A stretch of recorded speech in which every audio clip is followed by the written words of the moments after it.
Alors, je reviens avec une vidéo religieuse cette fois-ci, et qui me semble intéressant en notre époque où nous vivons, l'époque de conflit au Moyen-Orient que nous vivons. C'est la question des 10 commandements, et sur base de ces 10 commandements qui sont écrits à la fois dans l'Exode, le livre de l'Exode, Ancien Testament donc, le livre de l'Exode chapitre 20, et le Deutéronome chapitre 5, commençons au verset 6, mais chapitre 5, l'introduction dès le verset 1er, au Deutéronome chapitre 5, ou à l'Exode chapitre 20. Voilà.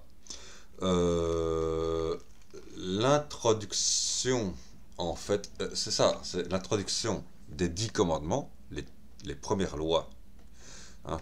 C'est pas les premières lois, parce que la toute première loi, en fait, je vais pas revenir, je vais faire une autre vidéo sur la première loi par après, mais grosso modo, on peut dire que lorsque le Créateur déclare à Adam, la première loi donc est déclarée à Adam, lorsque le Créateur déclare à Adam, tu gagneras ton pain à la sueur de ton front, ce n'est pas une loi, ce n'est pas un commandement, c'est une constatation. Tout comme il constate avec Ève, le serpent te mordra le talon et toi avec ton talon tu écraseras la tête du serpent. Ce n'est pas une loi, c'est une constatation, ce n'est pas une obligation. La loi à proprement parler, la toute première loi à proprement parler que Dieu donne à l'être humain, à Adam et Ève, c'est croisser et multiplier, c'est-à-dire baiser comme des lapins. Voilà. Hein. Bon. Mais pour parler des 10 commandements, revenir aux 10 commandements, et qu'est-ce qu'être israélite à ce moment-là? En fait, les 10 commandements, dans l'Exode, ça commence pas comme ça, mais dans le Deutéronome, ça commence comme ça.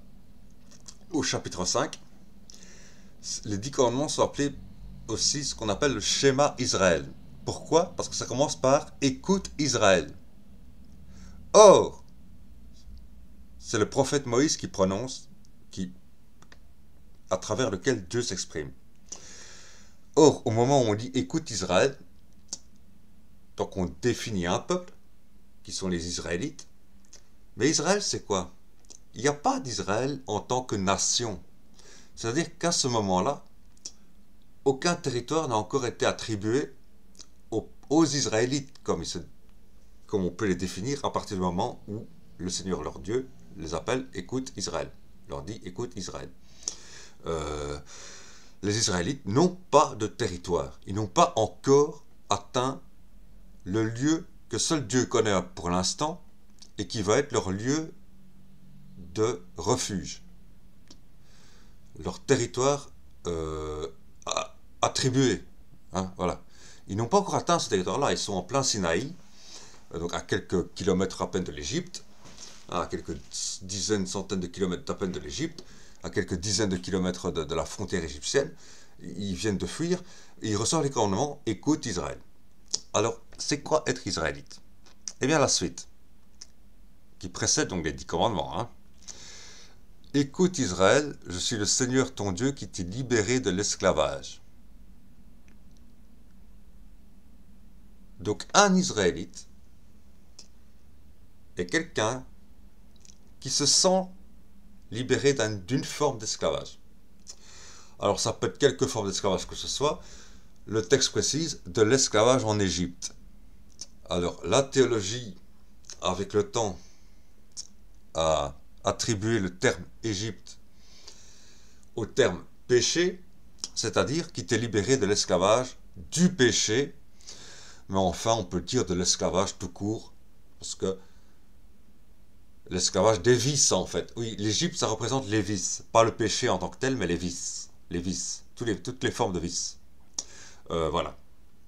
Et donc, est israélite, même un musulman à l'heure actuelle, pourrait se réclamer israélite du simple fait, à condition qu'il soit libéré de tout vice. C'est-à-dire qu'il ne fume pas de joint, qu'il ne fume pas de tabac, qu'il ne boit pas d'alcool. Donc être israélite, déjà, c'est très présomptueux de se définir comme israélite. Parce que même moi, je suis accro au tabac. Donc j'ai un vice. Je suis accro aux femmes. Je regarde les femmes passer dans la rue, tout ça, voilà. C'est un vice. On peut dire que c'est un vice. Mais en fait, comme je dis, rappelons-nous la première loi que Dieu a donnée à l'être humain, c'est baiser comme des lapins. Hein? Bon. Dieu nous a fait comme il nous a fait, avec tous les membres qu'il nous a donnés. Il sait bien pourquoi. Ce n'est pas pour nous induire en erreur, ce n'est pas Dieu qui nous induit en erreur, c'est Satan. Et Satan n'a rien créé. Il n'a pas créé nos membres et la dose de plaisir qu'il procure. Qui a créé nos membres et la dose de plaisir qu'il procure, et la dose d'envie qu'il procure également, c'est Dieu. Ça en clair. S'il ne l'avait pas voulu, il ne l'aurait pas fait ainsi. Ça en clair. Voilà, hein, bon. Mais donc, et Israélite qui est libéré de tout vice. Et de l'esclavage de tout vice, surtout. Plus qu'autre chose. Parce qu'en fait, on peut boire de l'alcool de temps en temps, du moment que c'est pas un compulsif, par exemple. Que c'est pas de la boisson compulsive, qu'on se dise pas « Ah, j'ai besoin, j'ai besoin, j'ai besoin, j'ai besoin ». Là, c'est de l'esclavage. Lorsqu'on a besoin chaque semaine de boire son alcool, c'est de l'esclavage.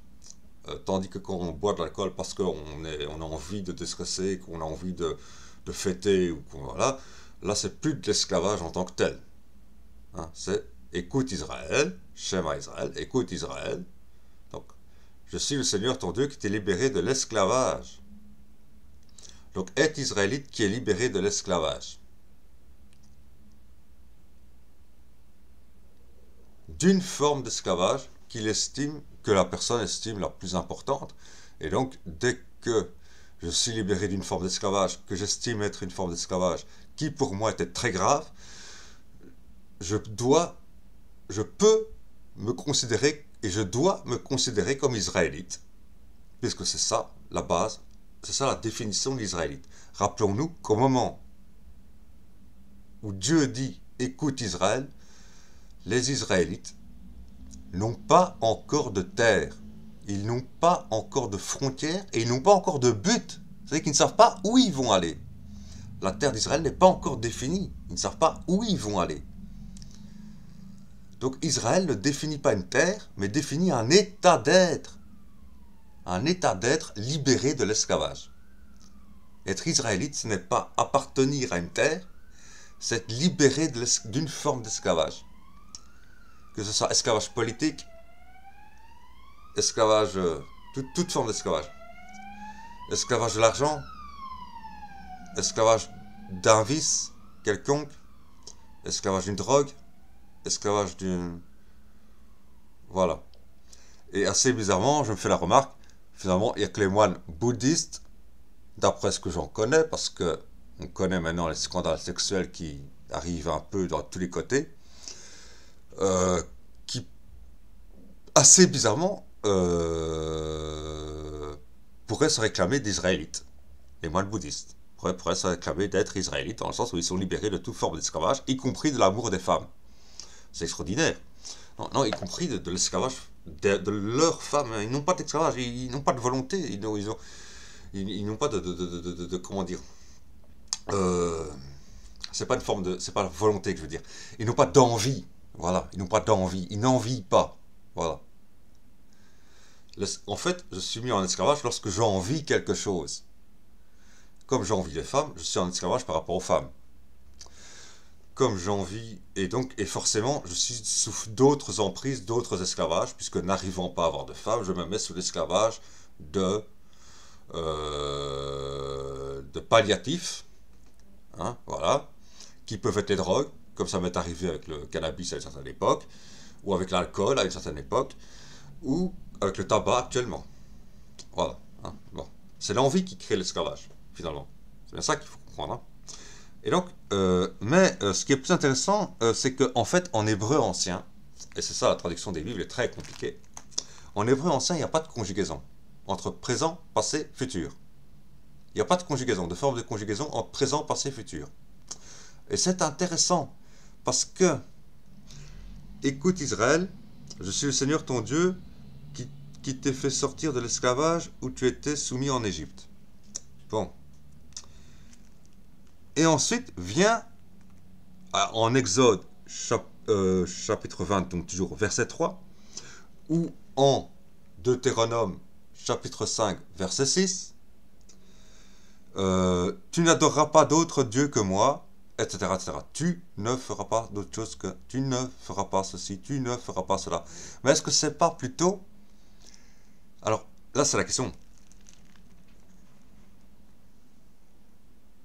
pourquoi es-tu libéré de l'esclavage? Eh bien, puisqu'il n'y a pas de forme de conjugaison en hébreu ancien, ce qu'on traduit habituellement par tu ne n'adoreras pas d'autre Dieu que moi peut se traduire par je t'ai libéré d'esclavage car tu n'as pas adoré d'autre Dieu que moi. Tu n'as pas fait ceci, tu n'as pas fait cela, tu n'as pas commis d'adultère, tu n'as pas envié ce qu'avait ton voisin, qui est le dernier commandement, ne pas envier ce que possède son voisin. Donc voilà. Et donc, c'est vraiment, enfin, c'est toute une réflexion que je me fais et que je pose comme ça, voilà. Et je me dis, il faut chercher, parce que finalement, qu'est-ce qu'être israélite? Ce n'est pas appartenir à une nation ou à un peuple juif en tant que tel. Parce que c'est pas le terme écoutez vous les juifs. C'est écoute Israël. Il parle pas des juifs là, il parle des israélites. Et être israélite, c'est quoi? C'est être libéré de l'esclavage. Écoute Israël, c'est moi le Seigneur ton Dieu qui t'ai libéré de l'esclavage où tu étais soumis en Égypte. C'est-à-dire où tu étais soumis par les vices. Par l'envie en fait. Par l'envie en fait. L'envie crée les vices. Voilà, tout simplement. Voilà. Donc c'était une question intéressante et je crois que même un musulman pieux, un imam même, un imam carrément peut se dire israélite parce que libéré de l'esclavage. Voilà, évidemment. Et un moine bouddhiste, alors là, ça, pour ce que j'en connais, oui. Pour ce que j'en connais, oui. Sauf que, étant donné que le moine bouddhiste n'adore pas le Seigneur Dieu d'Abraham, il ne peut pas se dire israélite à ce moment-là. Oui, bon, c'est compliqué, oui, mais comme le musulman, lui, se réclame du Seigneur Dieu d'Abraham, il peut se dire israélite puisqu'il respecte les 10 commandements tout en étant libéré de l'esclavage. Finalement, le vrai musulman. Le vrai musulman est libéré du maximum de formes d'esclavage. C'est impossible de se libérer de toute forme d'esclavage. On peut dire qu'on sera israélite quand on sera tous au ciel. Quand on sera tous au ciel, on sera israélite. En fait, c'est ça. Et c'est ce qui fait dire que le territoire qu'on doit atteindre, ce n'est pas un territoire physique ici sur la planète Terre, c'est le territoire de la Sion céleste. La vraie Sion, c'est l'enseignement de tout le judaïsme finalement. La vraie Sion est céleste, elle n'est pas terrestre. La Sion terrestre n'est que passagère. Elle est amenée à être détruite. On sait que, enfin, messianiquement parlant, le Messie doit venir quand la Sion terrestre, donc en Israël, en tant que pays, doit être détruit. Ça, c'est la venue du Messie, c'est à ce moment-là, la fin du monde. La fin du monde, c'est lorsque la terre, la Sion terrestre est détruite. Et ça nous amène à la Sion céleste. Après la Sion terrestre, et la destruction de cette Sion terrestre, arrive l'avènement de la Sion céleste. Donc, en fait, c'est ça, et c'est ça et c'est ça que je dis, on pourra vraiment dire qu'on est israélite, c'est-à-dire libéré de tout esclavage de vice et d'envie, qu'au moment où nous arriverons à la Sion céleste, c'est-à-dire à la cité de Dieu, au paradis, au jardin. Voilà. Non, c'était une réflexion intéressante pour dire que même un musulman peut se dire israélite, finalement, et est un israélite. Un vrai musulman est un israélite puisqu'il est libéré de l'esclavage et des vices. L'esclavage de l'Égypte, Égypte signifiant vice. Voilà, tout simplement. Voilà.